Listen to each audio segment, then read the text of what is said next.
Y yo quiero orar esta mañana para empezar este tiempo de palabra, para que esta palabra ciertamente se vuelva viva y se vuelva eficaz en el corazón de cada uno de nosotros. Señor, gracias te doy esta mañana por la palabra. Gracias por este tiempo de cierre de serie, Señor. Gracias por lo que has venido haciendo durante estos 2 meses en nuestras vidas. Yo te pido que ahora, Espíritu Santo, nos recuerdes todo lo que has venido impartiendo para que nuestras vidas realmente tengan un sentido diferente a partir de que hemos entendido lo que significa haber sido apartados para ti, Señor. Que nuestra vida cobre sentido en tus manos y que nos convirtamos en herramientas útiles para tu reino, para tu gloria. En el nombre de Jesús, amén y amén. Si yo te pregunto para qué sirve la santidad, ¿tú qué responderías? ¿Qué dices? ¿Para qué sirve la santidad? ¿Eso para qué sirve? ¿Para qué santos? Para estar más cerca de Dios. ¿Para qué más sirve la santidad? Y eso está perfecto. Para ver a Dios. ¡Wow! Sin santidad nadie verá a Dios. Hebreos capítulo 6. Bien, bien, le están enseñando bien en la superiglesia. ¿Para qué más sirve la santidad? ¿Para qué más?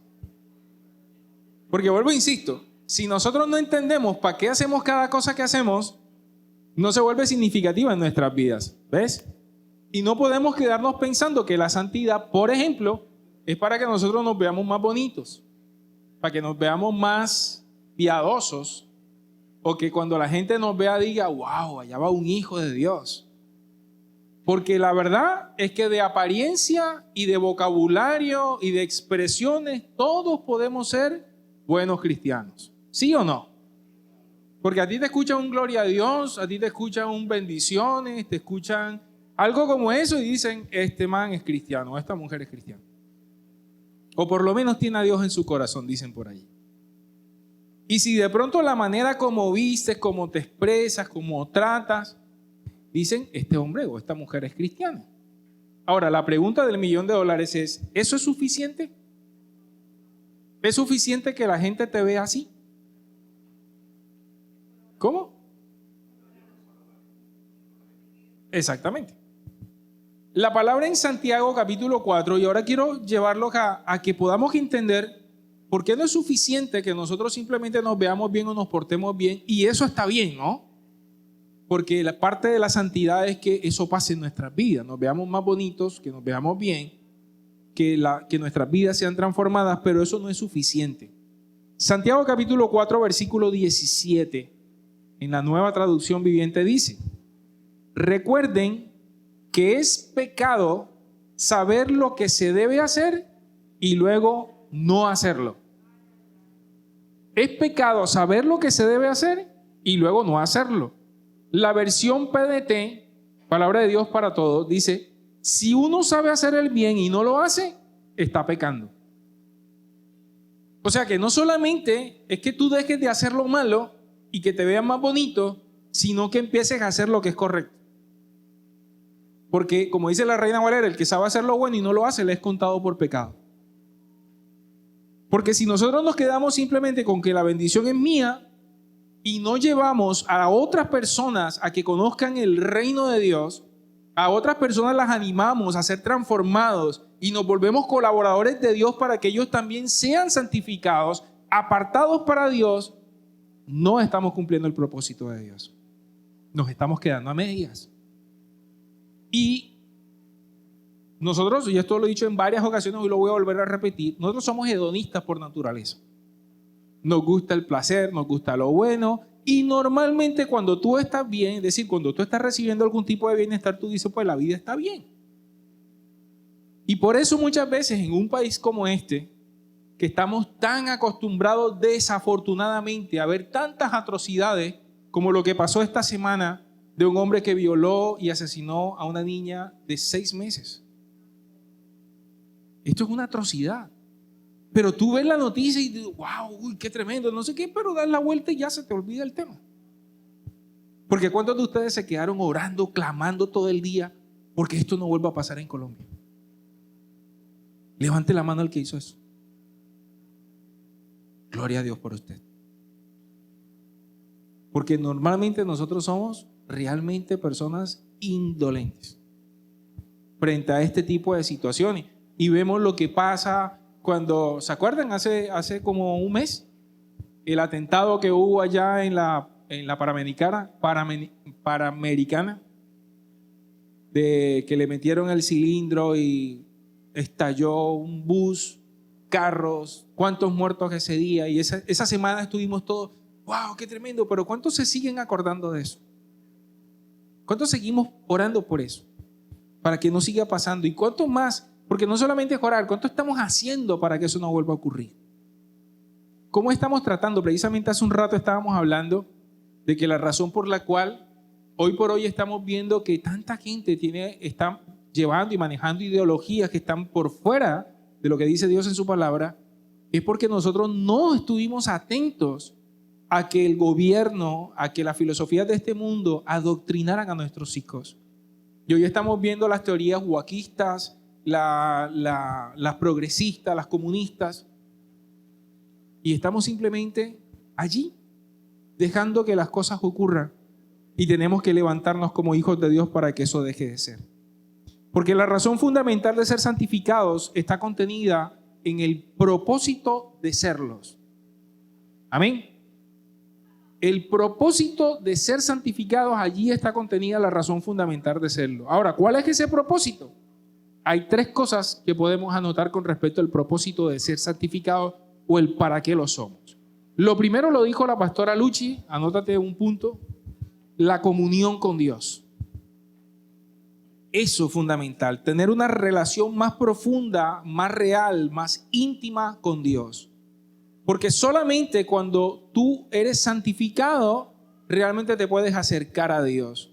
A veces pensamos de que es que no, todo el mundo se puede presentar. El velo está rasgado, pero la Biblia dice que nos presentemos con manos limpias y corazones puros. O sea, tiene que haber una actitud de arrepentimiento para poder entrar en la presencia de Dios.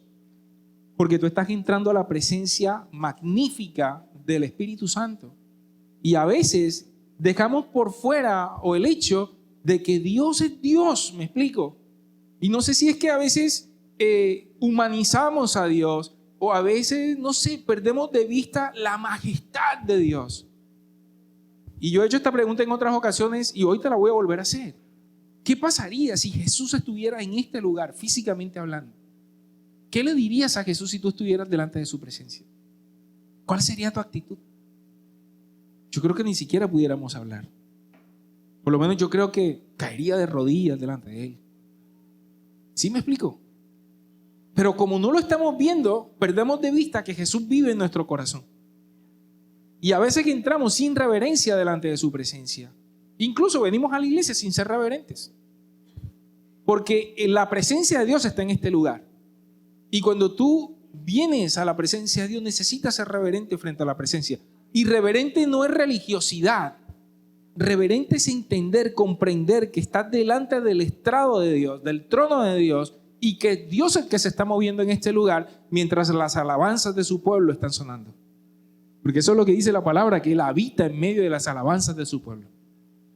De mientras adoramos al Señor, mientras compartimos la palabra, el Espíritu Santo de Dios se está paseando en este lugar. Amén. Y si nosotros no somos conscientes de eso, perdemos de vista y por eso estamos en el teléfono y por eso estamos hablando y por eso estamos, si vienes a la iglesia a buscar a Dios, haz eso. Porque es allí donde realmente le damos sentido. La palabra en Génesis capítulo 5, versículos 23 y 24 enseña que Enoc vivió en íntima comunión con Dios 365 años. 365 años, mis amados. Vivió Enoc en íntima comunión con Dios. Y si lees Hebreos 11:5 dice de que él era un hombre que le agradaba a Dios. Y si tú unes esas dos cosas, ¿por qué la vida de Enoc le agradó a Dios?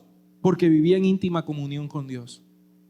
Y era tan íntima la comunión, le agradaba tanto que el Señor lo arrebató. Él no conoció muerte. 365 años, mis amados, en íntima comunión con Dios. Y tú sabes que la Biblia no dice mentiras. ¿Sí me va a entender? Si dice que él vivía 365 años en íntima comunión con Dios, era porque eran 365 años. Y a veces a nosotros nos cuesta trabajo vivir un día en comunión con Dios. Una hora en comunión con Dios. Nos cuesta. Pero la razón de ser apartados y santificados es que nuestra vida realmente le agrada a Dios. Es que nuestra vida y que nosotros podamos vivir en íntima comunión con Dios. Porque cuando tú tienes ese estilo de vida apartado para Dios, que eso es lo que significa santidad, apartado para Dios, es que tú estás todo el tiempo en comunión íntima con Dios. Cuando estás trabajando, cuando vas en el carro, no solamente cuando vives en la iglesia, sino en todo momento entendiendo que el Espíritu Santo vive dentro de ti. Y ese nivel de conciencia nos hace vivir en esa íntima comunión. Y eso nos lleva a lo segundo, ser transformados, la transformación personal. Es el segundo propósito de la santidad. Y es el resultado del primero. 2 Corintios 3:18 dice que nos presentemos a cara descubierta delante del Señor y seremos transformados de gloria en gloria como por la misma imagen del Señor, por el Espíritu Santo, parafraseando el texto. ¿Eso qué quiere decir? Que al vivir en comunión con Dios, al estar en la presencia de Dios todo el tiempo, ¿sabes qué ocurre? Tú vas siendo transformado estando en la presencia. Por ahí hay un adagio popular que dice: dime con quién andas y te diré quién eres. ¿Sí? Si tú andas con Dios, se te empieza a pegar lo de Dios. Empiezas a hablar como Él, empiezas a sentir como Él, empiezas a tener en tu corazón las cosas que a Él le importan y que a Él le agradan. Entre más íntima sea tu comunión con Dios, más vas a querer que Dios esté en tu vida y más transformación vas a poder ver. Por eso, cuando nosotros tenemos malas actitudes, mis amados, no es otra cosa que estamos bajitos de presencia. Yo sé cuando tengo malas actitudes que estoy bajito de presencia por eso. Y voy a volver a insistir, no es una actitud religiosa, esa es la realidad de las cosas. Mírate cuando tú tengas una mala actitud. Mírate cuando se te sale la cadena. Y te vas a dar cuenta que muy seguramente tienes tiempo de que no tienes íntima comunión con Dios. Y por eso estás más carnal. Porque es así. Nosotros vivimos, Romanos capítulo 7, una lucha constante entre el espíritu y la carne. Constantemente. Y la carne tira para el monte, mis amados.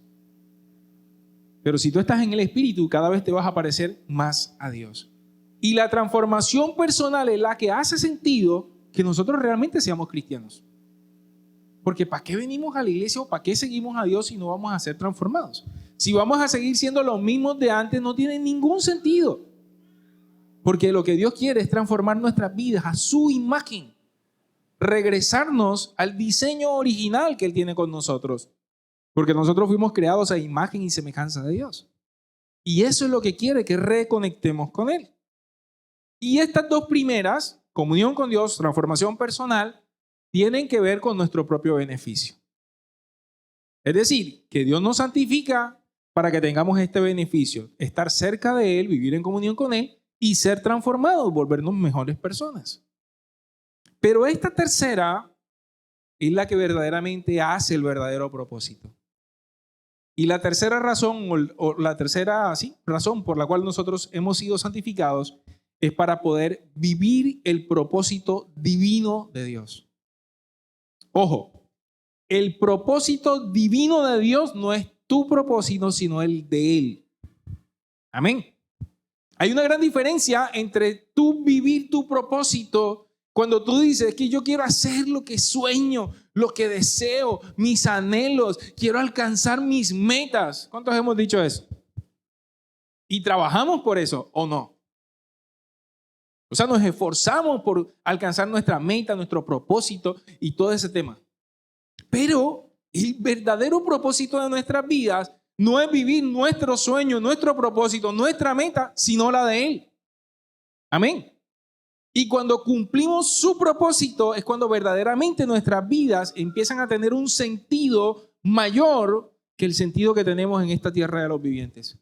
Porque esto lo he dicho en otras ocasiones y lo vuelvo a repetir. La vida aquí es un ratico. Pero nosotros estamos destinados a la eternidad. Y además estamos destinados a dejar una huella en este lugar trayendo a otras personas para que verdaderamente conozcan a Cristo. Mateo capítulo 20, versículo 28, en la traducción del lenguaje actual dice lo siguiente, y aquí está hablando Jesús. Dice, yo, el Hijo del Hombre, lo hago así. Escucha, aquí está hablando Jesús. Yo, el Hijo del Hombre, es decir, yo que soy Jesús, yo que soy Dios, lo hago así. No vine a este mundo para que me sirvan, sino para servir a los demás. Vine para dar mi vida por la salvación de muchos. Amén. Ojo, está hablando Jesús. Y está diciendo, yo, el Hijo de Dios, el Rey del universo, Dios mismo, no vine a este mundo para que me sirvan. Yo vine a servir. Yo vine a dar mi vida por muchos. Y esa fue la declaración de Jesús. El propósito que Jesús nos estaba modelando no era su propósito. Por eso dice la palabra que Él no hacía nada que el Padre no le dijera que hiciera. Que Él no hablaba ninguna cosa que el Padre no le dijera que Él hablara. Y que no hacía nada que el Padre antes no le hubiese autorizado que hiciera. Y además de todo dice lo siguiente en Lucas capítulo 4, versículos 18 y 19. Lucas capítulo 4, versículos 18 y 19. Y esta declaración además de Jesús es que yo estoy lleno del Espíritu Santo para transformar el mundo. Lucas 4, 18 dice, el Espíritu del Señor está sobre mí, porque me ha ungido para llevar la buena noticia a los pobres. Me ha enviado a proclamar que los cautivos serán liberados, que los ciegos verán, que los oprimidos serán puestos en libertad y que ha llegado el tiempo del favor de Dios. Amén. Jesús dijo, el Espíritu de Dios está sobre mí, así como está sobre ti, así como está sobre mí. El Espíritu de Dios está sobre mí porque me ha ungido. ¿Para qué? Ahí viene el para qué. Para esto, mis amados, para predicar la buena noticia, para proclamar la libertad a los cautivos, para proclamar que van a ser libertados. Es que tu vida y la mía tiene sentido cuando estamos realmente trabajando para alguien más. ¿Comprendemos eso? Es allí cuando el ser santo verdaderamente aplica de esa manera. Ahora bien, Dios quiere que nosotros también lo hagamos de esa forma. Quiere que nosotros también cumplamos su propósito sirviéndole a otras personas, que nuestro propósito esté por fuera de nosotros. Y por eso es tan importante entender para qué fuimos santificados. Entender que cumplir el propósito divino le da sentido a esto, le da sentido a nuestras vidas.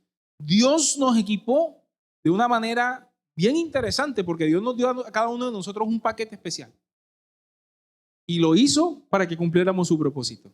O sea, no fue que Dios dijo, ¿sabes qué? Yo te elijo a ti para que tú vayas al mundo y ya. No, Dios te dio un paquete completo. Te dijo, esto es lo que te entrego para que realmente tú puedas cumplir mi propósito en esta tierra. Y aquí hay dos cosas fundamentales que Dios nos entregó.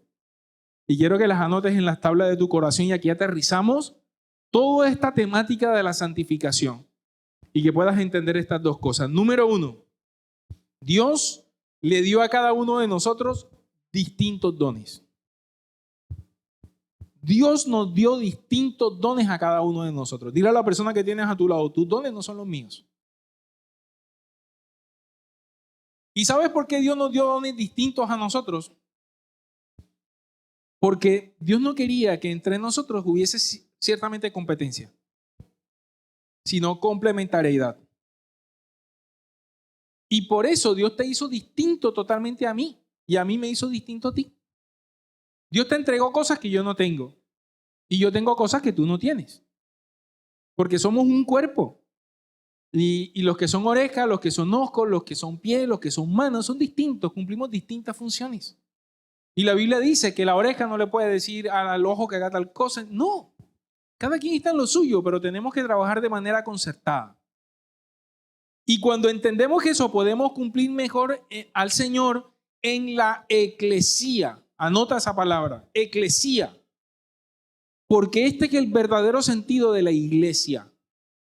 Es la misma expresión, pero está en el original griego. Y la palabra eclesía etimológicamente quiere decir asamblea oficial con autoridad.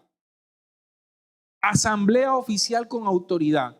Y esa palabra cuando la analizamos etimológicamente, eka quiere decir fuera de. Y la palabra kaleo quiere decir llamar. Eka kaleo, fuera de llamar. Entonces, la iglesia realmente son llamados afuera, no adentro. ¿Me hago entender? La eclesía, el gobierno de Dios, la autoridad, la asamblea que Dios hizo con autoridad, es para que sirviéramos afuera, no adentro. Y por eso el Señor nos dio dones a cada uno de nosotros. Romanos capítulo 12, versículos 6 al 8, dice lo siguiente. Romanos capítulo 12, versículos 6 al 8 dice: Dios en su gracia nos ha dado dones diferentes para hacer bien determinadas cosas. ¿Cuántas cosas? Determinadas cosas. Tú no puedes hacer bien todo. Bájate de esa nube. Tú no lo puedes hacer todo bien. Hay cosas que tú no vas a poder hacer bien para que otro las haga bien y te pueda complementar. Por lo tanto, si Dios te dio la capacidad de profetizar, habla con toda la fe que Dios te haya concedido. Si tu don es servir a otros, sírvelo bien. Si eres maestro, enseña bien. Si tu don consiste en animar a otros, anímalos. Si tu don es dar, hazlo con generosidad. Si Dios te ha dado la capacidad de liderar, toma la responsabilidad en serio. Y si tienes el don de mostrar bondad a otros, hazlo con gusto. Me encantan las connotaciones que le pone a cada uno de los dones. Dice, si las reunimos todas las connotaciones, dice: hazlo con fe, hazlo bien, hazlo con ánimo, hazlo con generosidad, hazlo con responsabilidad y seriedad, hazlo con gusto. ¿Sí ves? Que los dones que Dios nos entregó a cada uno de nosotros no es para que nos quedemos con ellos, sino para que realmente los pongamos al servicio de los demás, pero lo hagamos como dice la palabra que tenemos que hacerlo. Nos enseña la actitud y la disposición que tenemos que tener para servirle. Para eso tú fuiste alcanzado, santificado, justificado, para que pudieras hacer eso, mis amados. No para que vivieras una vida bonita. Y quiero tomar a cada uno de estos dones porque me encanta, porque en esta bolsa nos mete a todos. Es decir, no está diciendo: yo le di dones a los pastores, o yo le di dones a los de la alabanza, o a los de los niños. Aquí nos mete a todos. Dice aquí la palabra: a los que profetizan, dice, hazlo con toda la fe, con palabras de bendición, mis amados. Los que profetizan, los que tienen el don profético, y no estamos hablando de profetas, los que tienen el don profético, los que de alguna manera Dios le ha puesto palabra profética, ¿sabes qué? Habla con fe, y hablar con fe es alineado a la palabra de Dios. Habla con fe. ¿Sabes qué nos pasa muchas veces? Que nosotros hablamos más palabras de maldición que de bendición. Le hacemos más el juego al diablo que a Dios. Escuchamos más lo que dice el diablo, porque ¿quién es un profeta? Alguien que habla de parte de Dios. Y cuando tú te paras a hablar palabras de maldición, le estás haciendo el juego al diablo. Porque, y ustedes se acuerdan que cuando Jesús se encuentra con Satanás allí en el desierto, él empieza a mostrarle una cantidad de cosas, pero el Señor simplemente lo combate con la palabra. Y cuando tú utilizas la palabra para hablar, palabra profética, realmente allí es cuando estás hablando de bendición. Así que los que profeticen, profeticen con fe, profeticen con seguridad, porque si no, ¿sabes qué pasa? Empiezas a dudar y la duda paraliza. Y la duda desconcierta, la duda confunde. Por eso cuando nosotros nos vinimos para este lugar, nosotros no lo dudamos. Dijimos: Señor, tú nos llevas allí, tú sabrás cómo lo vas a hacer. Y empezamos a hablar palabra de bendición. Porque si nosotros empezamos a dudar, ¿sabes qué hace el enemigo? El enemigo se mete en tu casa, se mete en tu corazón y empieza a hacerte creer todo lo que él te dice. Y acuérdate, el enemigo vino a hurtar, a matar y a destruir. Pero el Señor a traer vida, pero vida abundante. Así que los que profetizan, háganlo con fe, créanlo con fe, animen a otros para que crean también. Eso es lo que tienen que hacer aquellos que tienen la palabra profética. También dice, a los servidores, dicen, hazlo bien. Todos los que sirven en esta casa, y les doy las gracias. Vamos a darle un aplauso a todos los que sirven en esta iglesia. Todos los que sirven. Y dice, hazlo bien. Hazlo bien. ¿Sabe por qué el Señor siempre coloca como le da una connotación a cada quien? Porque tú puedes servir y no hacerlo en excelencia. Tú puedes servir y hacerlo mediocremente. Tú puedes servir y hacerlo sin ganas. Tú puedes servir y hacerlo de mala gana. Pero cuando tú sirves, tienes que hacerlo bien. Y sabes que los servidores en una iglesia son las manos y los pies del cuerpo de la iglesia. Son la fuerza de la iglesia. Cuando tú te halles, no sé, ahorita que hemos estado con este tema del agua, cargando tanques, trayendo tanques de agua, lavando baños. Nosotros aquí hemos hecho de todo eso, mis amados. Mi primer ministerio en la iglesia fue servidor. Yo fui ujier por muchos años. Y sigo haciéndolo porque nosotros seguimos sirviendo. En la mudanza, nosotros estuvimos mudando la iglesia, cargando, cargando tanques de agua en todos estos días. Y lo hemos hecho con gusto. ¿Sabes qué? Porque tenemos que hacerlo es para Dios. A mí no me importa si los demás lo hacen o no lo hacen. Hazlo tú bien. Si el otro no lo hace bien, no te importe. Hazlo tú bien. Hazlo con amor para Dios. Y esto es lo que le da sentido a que si le servimos al Señor, tomemos este don verdaderamente para que la gente pueda decir, ellos son santos. No porque te ves bonito, no porque te ves así, no porque hablas de tal manera, sino porque actúas conforme a lo que dice la palabra. Esa es la verdadera santidad. Dice también a los maestros que enseñen bien, preparándose. También bendigo a los maestros de la iglesia, a los que enseñan los domingos, los que enseñan en las casas de pan, los que enseñan en nuestro instituto ministerial. Y dice, enseñen bien, porque es el cuidado que tenemos que tener por la palabra, el amor que tenemos que tener por la palabra. Y gracias a Dios en esta iglesia hay buena palabra. ¿Cuántos dicen amén a eso? También dice, los que animan, háganlo con ánimo. Los que animan, háganlo con ánimo. No hay nada peor en este mundo que alguien que desanime. Y hay personas que se vuelven profesionales desanimando gente. ¿Sabes cuando tú desanimas gente? Cuando criticas. Cuando tú dices, no me parece. Cuando tú, algo que está pasando, no sé, ahora que estamos en la iglesia y esas escaleras y estamos sin agua y no sé qué cosa. Cállate la boca. O sea, si tú no estás participando, si tú no te estás ensuciando las manos, si tú no estás, ¡ey, cállate! Porque desanimas a los que sí. Cuando nosotros lo que tenemos que hacer es, vamos para adelante, vamos a ver la iglesia hermosa, vamos tal cosa. Eso es lo que tenemos que hacer. Los que tienen el don de animar, animen. Porque esto se hace con amor y con pasión, mis amados. Y cuando nosotros no tenemos esa actitud, nos volvemos mediocres. Y estamos socavando el propósito de Dios porque esta iglesia es propósito de Dios. Y por eso los que tienen este don, animen. Los que se paren en la puerta, los que animen, siempre hablen palabras de bendición, que de tu boca salga palabra de bendición. Eso es lo que el Señor quiere. Amén. También dice, los que tienen el don de dar, que lo hagan con generosidad. Y sabes que la Biblia dice en 1 Corintios 12 que nosotros tenemos que anhelar todos los dones. Yo esta pregunta creo que ya la he hecho. ¿Cuántos de ustedes alguna vez han clamado por tener el don de generosidad? Yo lo he hecho.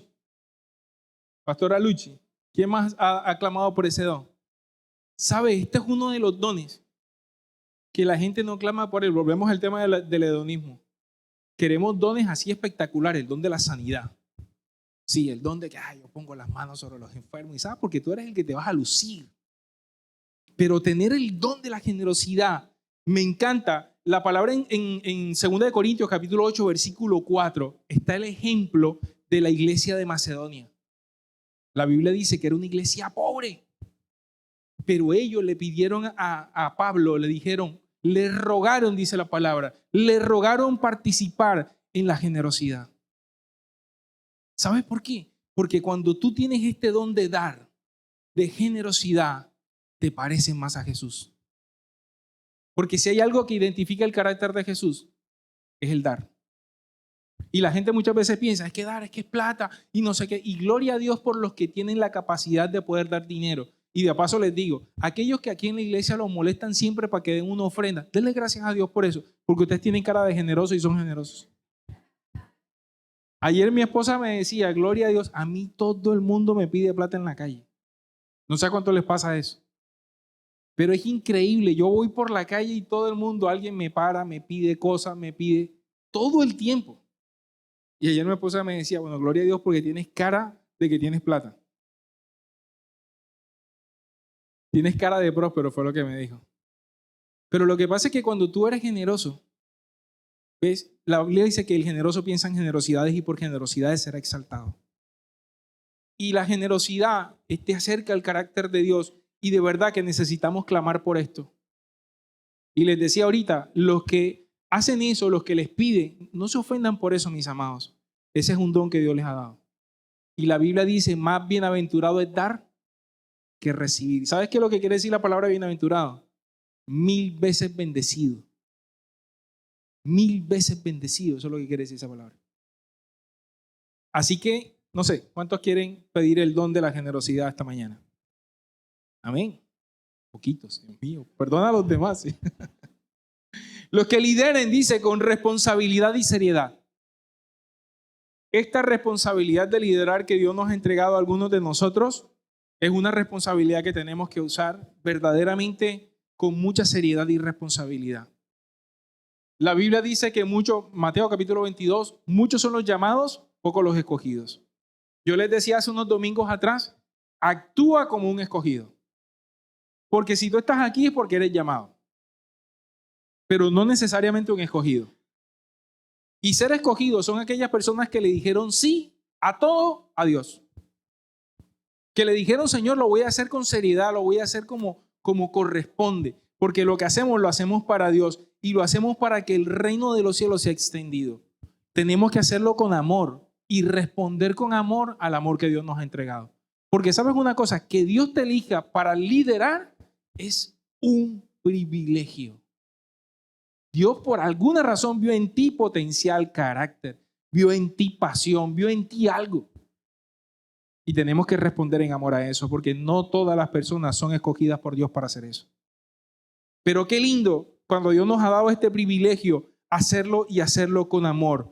Ojo, el llamado lo hace Dios. La asignación la hacemos los pastores o los líderes, pero el llamado lo hace Dios. Y yo, esto es algo que siempre digo. El que está dispuesto se hace disponible. Y si tú estás dispuesto a servir con amor a Dios, te puedo asegurar que puedes llevar el mensaje, que puedes llevar esta responsabilidad con todo el amor y va a producir los frutos necesarios. Amén. Y finalmente termina diciendo, los que muestran bondad, háganlo con gusto. Háganlo con gusto, aquellos que muestran el amor de Dios, aquellos que muestran la benevolencia de Dios, aquellos que tienen el ministerio del abrazo, del beso, como el pastor Elías, ¿no? Háganlo con gusto. ¿Saben por qué? Porque hay mucha gente que hay días que llega a este lugar que necesita una palabra de afirmación, que necesita un abrazo. Hay gente que necesita ánimo. Hay gente que necesita una exhortación. Y Dios lo hace a través de su cuerpo. Muestra la bondad de Dios cada vez que puedas. Porque no hay otra manera en que Dios pueda mostrar su bondad si no es a través de ti. ¿Sabe? Dios podría enviar sus ángeles. Esta mañana estaba leyendo en Apocalipsis, se me fue ahorita el texto, que habla de que son millones de millones de millones de millones de ángeles los que existen. Y si nosotros viéramos un ángel aquí, ¿quién de nosotros no nos convertiríamos? Sí, imagínate que un ángel se te aparezca. Un ángel de Dios, no un ángel caído. Si un ángel te aparece, yo creo que tu vida se transformaría enseguida. Pero por alguna razón, la palabra dice aún que el Señor vino a redimir a los escogidos, no a los ángeles. Porque hay un tercio de los ángeles que cayeron con Satanás. Y por alguna razón Dios no vino a morir por ellos, sino por nosotros. Y por alguna razón el plan de redención de Dios te utiliza a ti y a mí para eso, y no a los ángeles. Y por eso tenemos tanta responsabilidad. Amén. Y tenemos que hacerlo con amor. Ok, eso es lo primero. Entonces, Dios te dio un don, utilízalo. Utiliza este don para servir a los demás. Utiliza este don para mostrar la gloria de Dios, para mostrar realmente el favor de Dios. Amén. Y lo segundo, número 2, y con esto cierro, y a todos nosotros nos dio la responsabilidad de desarrollar fruto. Dile al que tienes a tu lado, tú tienes un fruto que mostrar. A diferencia de los dones, escucha esto, Gálatas capítulo 5, versículos 22 y 23, a diferencia de los dones que Dios nos dio, dones distintos a cada uno de nosotros para hacer determinadas cosas bien. A diferencia de los dones, el fruto del Espíritu es uno solo que tiene 7 rasgos.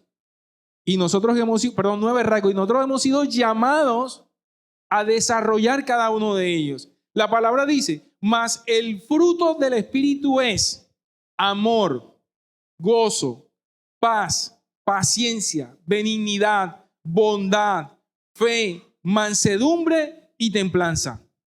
Y contra tales cosas no hay ley. Dios te eligió para mostrar o te santificó para a través de ti, escúchame esto, mostrar su amor, mostrar su gozo, su paz, su paciencia, su benignidad, su bondad, su fe, su mansedumbre, su templanza. Pregunta del $1.000.000. ¿Cuál de esos te hace falta a ti? Pastor, me hacen falta todos. Ok, ¿cuál tienes? Y aquí está, mis amados, el meollo del asunto y cómo aterriza todo este tema de la santificación aquí. Santificarnos significa desarrollar de manera efectiva el fruto del Espíritu. Santificarnos es desarrollar de forma efectiva el fruto del Espíritu. Eso es lo que significa. Si pudiéramos aterrizar eso, es así. Porque ¿quién dijo que alguien puede decir que es santo si no tiene amor? O gozo, o paz, o paciencia, o benignidad, o dominio propio. ¿Me van a entender? Estamos llamados a desarrollarlo de esa manera. Además, porque eso habla del carácter de Cristo en tu vida y habla de madurez.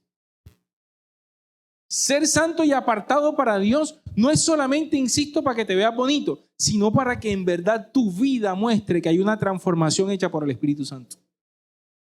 Y la única manera de que eso ocurra en una iglesia es que nosotros tengamos comunión íntima con Dios todos los días de nuestra vida. Rick Warren, uno de los autores que más me gusta, tiene un libro que se llama La Iglesia con Propósito.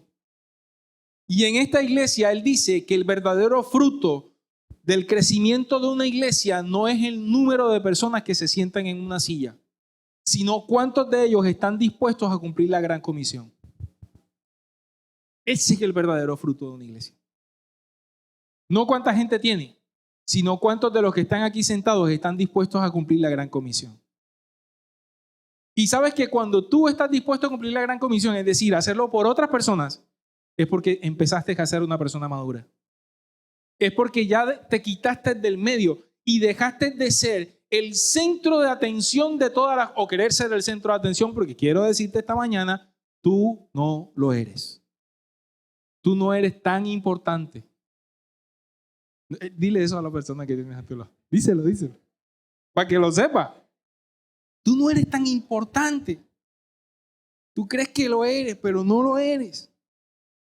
Sí. Y aquí es cuando la madurez que nosotros que empezamos a adquirir con el Espíritu Santo nos quita del centro, mis amados, y luchamos contra estos 3 egos que nosotros tenemos. Esto yo se lo dije en alguna ocasión, pero se los voy a repetir hoy. El egocentrismo, la egolatría y el egoísmo. Porque cuando nosotros somos egocéntricos, nos colocamos nosotros en el centro y quitamos a Dios de allí. Y creemos que todo se trata de nosotros. Que somos el sol, pues, creemos. Pero ¿quién es el centro? El centro de todo es Jesús, como dice la canción. Me encanta esa canción. El centro de todo es Jesús. También quitamos la egolatría, porque pensamos que somos lo más importante que existe. Y a veces creemos que Es que nosotros somos lo más importante y todo el mundo te tiene que ver y decir, wow. Tú no eres lo más importante. Lo más importante es que el Señor, siempre que colocamos en el centro otra cosa distinta a Dios y lo hacemos lo más importante, no solamente nos estamos volviendo egocéntricos, sino ególatras. Y no se trata de nosotros, mis amados, y esto yo lo voy a repetir hasta el cansancio en este tiempo. No se trata de ti, se trata de Jesús. Y sabes qué? Que tanto el egocentrismo como la egolatría producen en nosotros el egoísmo. Porque ¿sabes qué es el egoísmo? El egoísmo es cuando a ti ya no te importan los demás. Te importa solamente tú. Si yo estoy bien, si yo estoy cómodo, si yo estoy perfecto, los demás. ¿Sí me van a entender? Pero cuando tú quitas la egolatría y el egocentrismo, tú empiezas a pensar en los demás. Eso es madurez. Cuando tú dices, ¿sabes qué? Yo, en vez de estar cómodo en mi silla, yo le doy la silla a alguien más para que esté cómodo. En cosas tan simples como esa. Y a veces peleamos por la silla, a veces peleamos por el lugar, a veces peleamos por cosas tan tontas, mis amados. Cuando el Señor lo que está buscando es gente que esté dispuesta a entregar su vida para que otros conozcan a Cristo.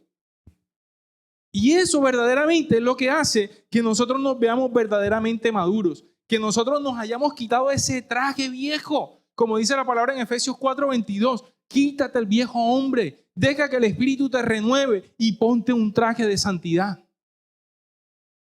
Pero mientras la iglesia siga siendo inmadura, vamos a seguir teniendo los mismos problemas y la santidad de Dios no está cumpliendo su propósito en nuestras vidas. Me encanta esto que compartió, le escuché compartir algún día al pastor Harold Beltrán y el día de la inauguración de este local lo volvió a decir, yo quiero traerlo a colación. La palabra en el libro de Cantares, capítulo 2, versículo 16, en la Nueva Traducción Viviente, y esto muestra la progresión de la inmadurez hasta la madurez. Una iglesia inmadura a una iglesia madura.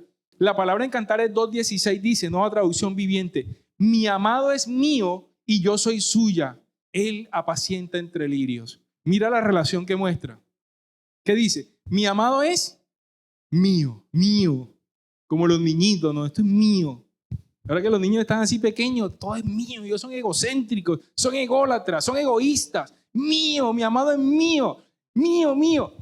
Y cuando una iglesia está así, esto es mío, esto es para mí, Señor, dame, Señor, quiero, Señor, es una iglesia inmadura, es una niña.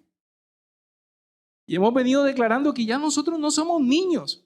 Pero en Cantares capítulo 6, versículo 3, ya empieza a mostrar una progresión. Dice, Cantares capítulo 6, versículo 3, dice, yo soy de mi amado y mi amado es mío. Él apacienta entre lirios. Si ve, ya cambia la relación. Ya no soy mi amado es mío, yo soy de mi amado. No, yo soy de mi amado y mi amado es mío. Empieza a mostrar de que se empieza a quitar del centro, pero todavía sigue esa actitud de yo todavía quiero que me den. Yo todavía quiero ser un poco egoísta y ególatra. Pero Cantares capítulo 7, y esto es Reina Valera, ¿no? Estos dos últimos versículos. Cantares capítulo 7, versículo 10 dice, yo soy de mi amado y conmigo tiene su contentamiento. Esa es una iglesia madura.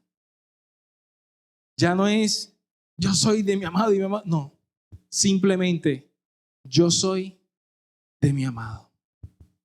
Qué lindo cuando una iglesia puede decir eso.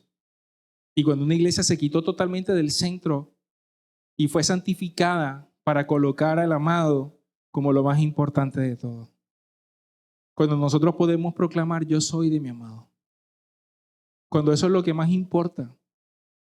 Porque como un día como hoy, en el que se están determinando los designios de Colombia, necesitamos gente que entienda que no se trata de nosotros.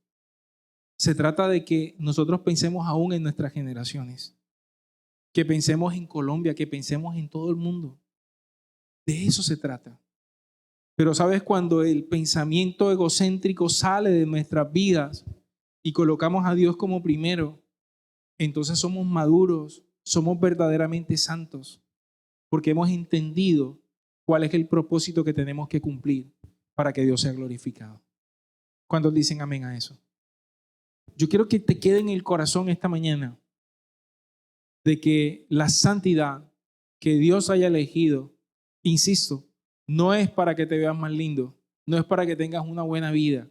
Eso simplemente va a ser una añadidura, sino para que cumpla su propósito, sino para que a través de ti el Señor pueda glorificarse y el reino de los cielos extendido. Y en el proceso tendremos mayor comunión con Él, seremos transformados, pero más importante, cumpliremos su propósito divino. Amén. Ponte bien esta mañana, vamos a orar y vamos a entregarle este tiempo al Señor.